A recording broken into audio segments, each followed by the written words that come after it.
Asthma নিয়ে আমরা যদি বলতে চাই, প্রথমে আমাদেরকে অ্যাজমা সম্পর্কে একটা ধারণা আমরা পাওয়া দরকার। কারণ অ্যাজমাতে যে সমস্যাগুলো হয় সেটা হচ্ছে কাশি হয়, শ্বাসকষ্ট হয় এবং একটা বুকে শো শো আওয়াজ হয়।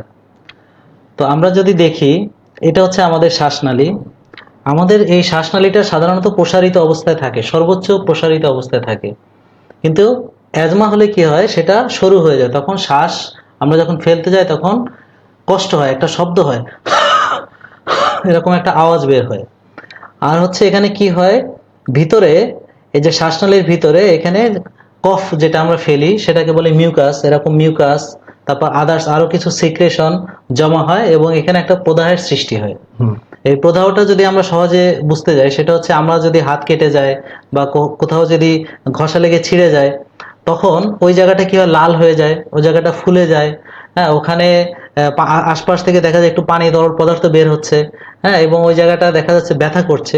কিন্তু এখানে যে জিনিসটা হয়, ব্যথাটা আমরা বুঝতে পারি না, কিন্তু এই জায়গাটা খুব সেন্সিটিভ হয়ে থাকে, সেটা হচ্ছে খুব উত্তেজক হয়ে থাকে। এখানে একটু সামান্য স্পর্শে, হ্যাঁ, যদি দেখা যায় এখানে যে আমরা বলি ট্রিগারটাকে উত্তেজক পদার্থ, যেমন বিভিন্ন অ্যালার্জেন থাকতে পারে, অনেক সময় এক্সারসাইজ, কিন্তু ধূমপান, স্ট্রং ওয়াটার, মানে খুব ঝাঁঝালো গন্ধ, অনেক সময় হয়তো নতুন টেন করলে যেরকম একটা ঝাঁঝালো গন্ধ থাকে।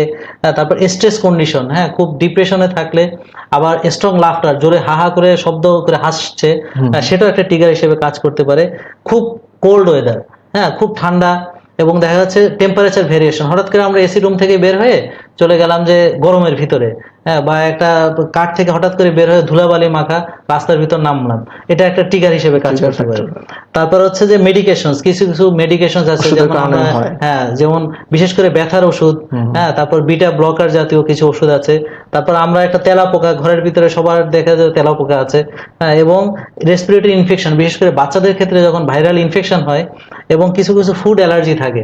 তো এই বিষয়গুলো যখন কি হয়, উত্তেজক হিসেবে কাজ করে, তখন এই উত্তেজনার সৃষ্টি হয়। এর ফলে কি হয়, হঠাৎ করে মাংসপেশি, এই যে আশেপাশে যে মাংসপেশিগুলো, এটা কি হয়, সংকুচিত হয়ে যায়।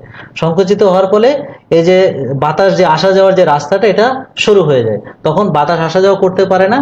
এবং এই যে ইনফ্লামেশনের কারণে এই যে কাশি, যে কাশি মানে কি, কাশি হচ্ছে আমরা হঠাৎ করে পানি খেতে গেলাম, যদি একটু দেখা যায় ফুসফুসে চলে যাচ্ছে, তখন আমাদের কাশি দিচ্ছি।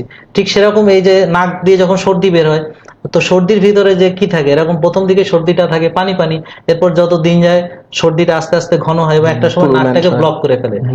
ঠিক একই ঘটনা শ্বাসনালীর ভিতরে ঘটে। ওটাকে, ওই পদার্থগুলোকে বের করে ফেলানোর জন্য কাশি দিয়ে দিয়ে যে বের হয়, সেটাকে তখন আমরা বলি যে আপনাদের কেমন কফ বের হয়। তাই কফটাকে বের করার জন্য কাশি হচ্ছে।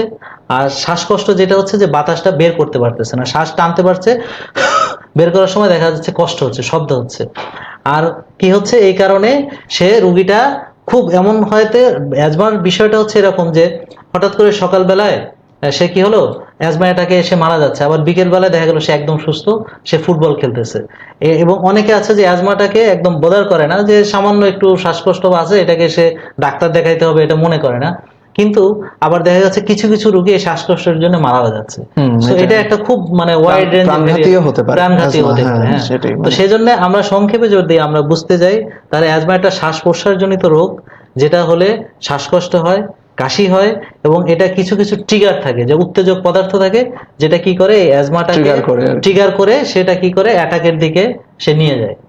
আচ্ছা, আরেকটা প্রশ্ন আপনার কাছে, কখন একজন বুঝতে পারেন যে তার অ্যাজমা হয়েছে? যেমন শ্বাসকষ্ট, কাশি, এগুলা কিন্তু অন্যান্য আরো অনেক সময় হতে পারে, কিন্তু কখন আমরা বলবো যে না, এই রোগীটা আসলেই অ্যাজমা হয়েছে? এটা একটা অত্যন্ত সুন্দর প্রশ্ন।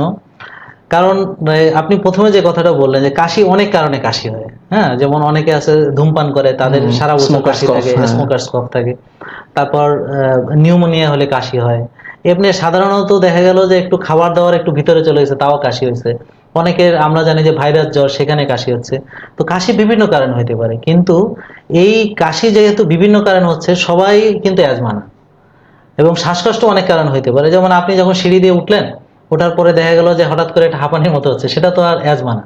সো এই জন্য এই অ্যাজমা বিষয়টা আমাদের ক্লিয়ার হওয়া উচিত। তাহলে অ্যাজমা কি করে বুঝবো, এটা আমরা বোঝার জন্য কিছু হিস্ট্রি থেকে আমরা দেখা গেল 95% আমরা প্রায় বুঝতে পারি যে তার অ্যাজমা কিনা। অ্যাজমার কিছু টিপিক্যাল সিমটম প্যাটার্ন আছে। সেটা কি?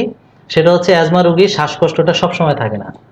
দেখা গেল হঠাৎ করে দেখা গেল কখনো বাড়ে, কিভাবে বাড়ে, ট্রিগার যখন বাড়ে ট্রিগারগুলো যেগুলো তখন বললেন, ট্রিগার গুলা একটা ট্রিগার করে, উত্তেজক পদার্থের সংস্পর্শে আসলে হয়।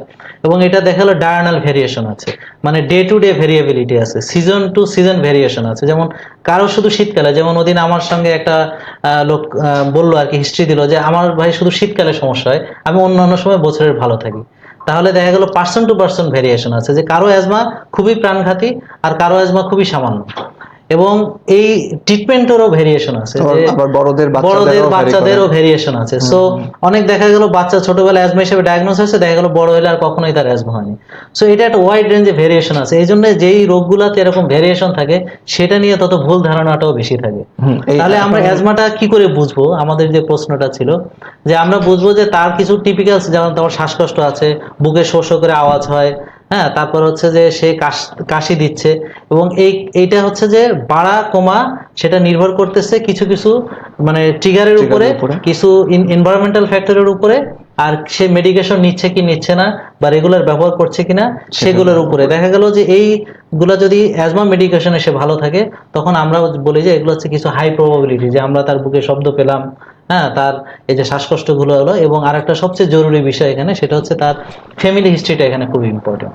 আমরা যদি তাদেরকে জিজ্ঞেস করি যে তার ফ্যামিলিতে এরকম বিশেষ করে ম্যাটারনাল কনসার্ন যেগুলো আছে বিশেষ করে, তো এইখান থেকে তাহলে কি হবে, যে তার যদি ফ্যামিলি হিস্ট্রি থাকে, তারপর personal history of atopic disease থাকে। অ্যাটোপিক ডিজিজটা কি, যেমন চুলকানি, একজিমা, স্কিন ডিজিজ, এগুলো। একজিমা। তো এই ক্ষেত্রে একটা কথা খুব গুরুত্বপূর্ণ, সেটা হচ্ছে যে আসলে সবই কিন্তু মানে একই প্যাথোফিজিওলজি। যেমন সেটা বুকের ভিতরে হচ্ছে আমরা বলতেছি যে অ্যাজমা, সেটা যখন নাকে হচ্ছে অ্যালার্জিক রাইনাইটিস, সর্দি আমরা বলছি, সেটা যখন স্কিনে হচ্ছে তখন আমরা সেটাকে বলতেছি চুলকানি হচ্ছে বা একজিমা বলতেছি। তো তাহলে শরীরের কোথায় হচ্ছে সেটার উপর নির্ভর করে দেখা গেল যে এটাকে আমরা অ্যাজমা বলছি।